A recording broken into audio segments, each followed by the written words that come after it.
જાનક બોલતા કેમ છો બાળ મિત્રો? ચાલો આજે આપણે વાર્ષિક સર્વેક્ષણ અંતર્ગત વાર્તા બોલવાની છે.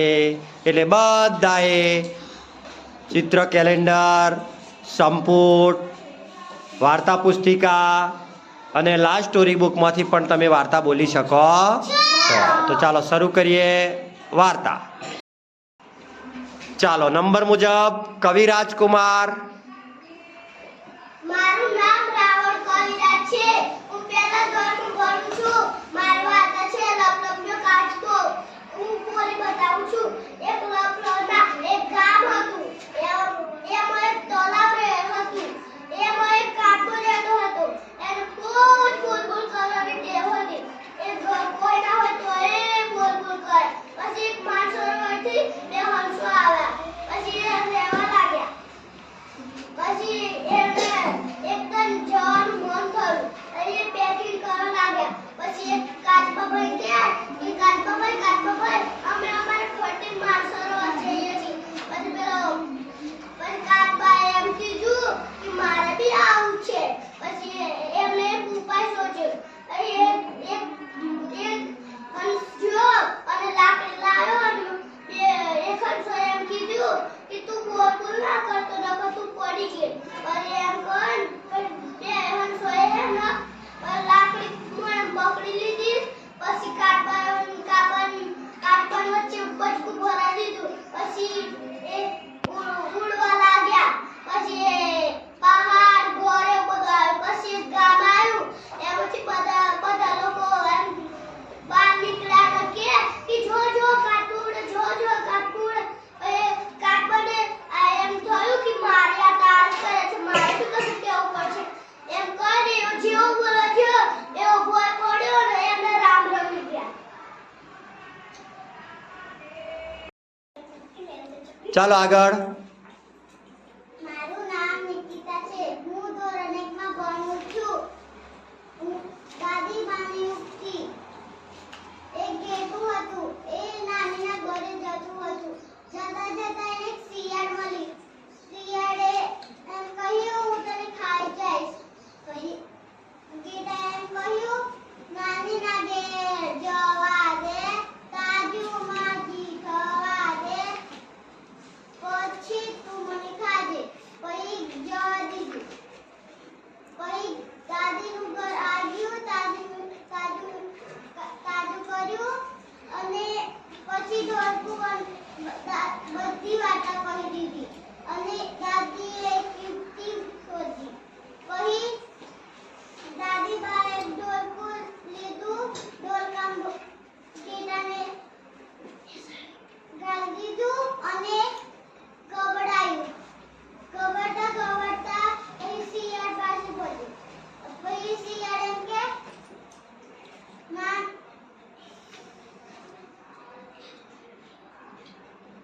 ઓ ઢોલકા તે ગેટાના બચ્ચાએ જોયું. ના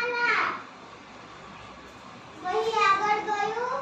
પછી એનું ઘર આવી. ઘરમાં ઘૂસી અને દરવાજો બંધ કરી દીધો. ખૂબ સરસ. ચાલો આગળ. મારું નામ છે પટેલ વેદાંશ. હું પહેલા ધોરણમાં ભણું છું. મારી વાર્તાની ચોપડી છે વાંદરાની પૂંછડી. એક ગામ હતું. એ ગામની પાસે એક જંગલ હતું. એ જંગલમાં એક ઝાડ હતું. એ ઝાડની ઉપર એક વાંદરો બેસતો હતો અને એની પૂંછડી જમીનને અંદર નીચે અથડાતી હતી. તે એક ખિસકોલી રમતી હતી. એ ખિસકોલી હિંચકા ખાવા લાગી અને પછી એક ખિસકોલીએ બધી એમની બીજી ખિસકોલીઓને બી બોલાવી લીધી. અને પછી એ બધા હિંચકા ખાવા લાગ્યા. અને પછી વાંદરો વજન બહુ હતો એટલે વાંદરો ધડામ નીચે પડ્યો. એટલે ખિસકોલીઓ ડરી ગઈ. એટલે પછી વાંદરો બધાને જોઈને હસવા માંડ્યો અને પછી એવા પાછા રમવા માંડ્યા. ખૂબ સરસ. ચાલો આગળ. મારું નામ જિંદલ કુમાર છે. હું પહેલા ધોરણમાં ભણું છું. મારી વાર્તા છે ચાંદો પકડ્યો. એક ઝાડ હતું, એમાં વાંદરો અને એના બચ્ચા રહેતા હતા. એક બચ્ચું નાખતું હતું. એક ગામમાં ફેંક્યું. ચાંદાનું કોઈ છાલ પડતો હતો. એ બચ્ચું બીજાનું ઉઠાડી અને એકના એક પૂંછડી પકડી અને કીધું કે આ ખા તો શું લાગે છે, ખાવાનું તો આપણે ચાલીએ. તો પછી એ લાઈન બનાવી અને એક વાદળાને વજન શેર ના કરાવી તે એ વાદળ બધા પાણીમાં પડ્યા. ચાલો આગળ. મારું નામ છે આનુ. હું સોનુની વાર્તા બોલવા જાઉં છું. એક સોનુ હતો, એને રહેલો. પછી એને આઈ આવ્યો લાડવા ખાવાનો. પછી રસોડા જઈ લાડુ ગયા ને ટેબલ પર સડી ઉછો ઠેકતો ના ભંગાયું. પછી નિરાશ થયો. એની મમ્મી આવી તાન લાડુ એને ઉતારી આલ્યા ને સોનું ખાવા મળ્યું. ચાલો હવે આગળ. મારું નામ છે પ્રેમ કુમાર. હું તમારા બઢિયા. હું પહેલા ધોરણમાં ભણું છું ને મારી વાર્તા છે ચકલીનું મોતી. એક ચકલી હતી, એ ઉડતી જતી. પછી એને એક મોતી મળ્યું. પછી એ નાકમાં ફેસડીને એ ઉડી ગઈ. પછી એ એક ઝાડ પર બેઠી. એ પછી એ ગીત ગાવા માંડી. હું રાજાથી મોટી, મારા નખમાં મોતી. હું રાજાથી મોટી, મારા નખમાં મોતી. પછી રાજા તો ગુસ્સા થઈ ગયા. એમ કહ્યું, જા પેલી ચકલીનું મોતી છીની લાવ. અને પછી ચકલી પાછી ગીત ગાવા માંડી. રાજા ભિખારી મારું મોતી લઈ ગયો. રાજા ભિખારી મારું મોતી લઈ ગયો.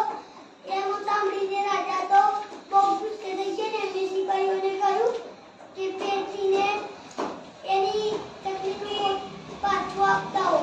પછી ચકલીને મોતી મળી ગયું. પછી ચકલી પેટી ગીત ગાવા મળી.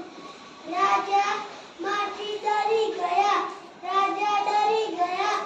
પછી રાજા તો લાલચોળ થઈ ગયા ને એમના સૈનિકોને કહ્યું, જો પેલી ચકલીને પકડી લાવ.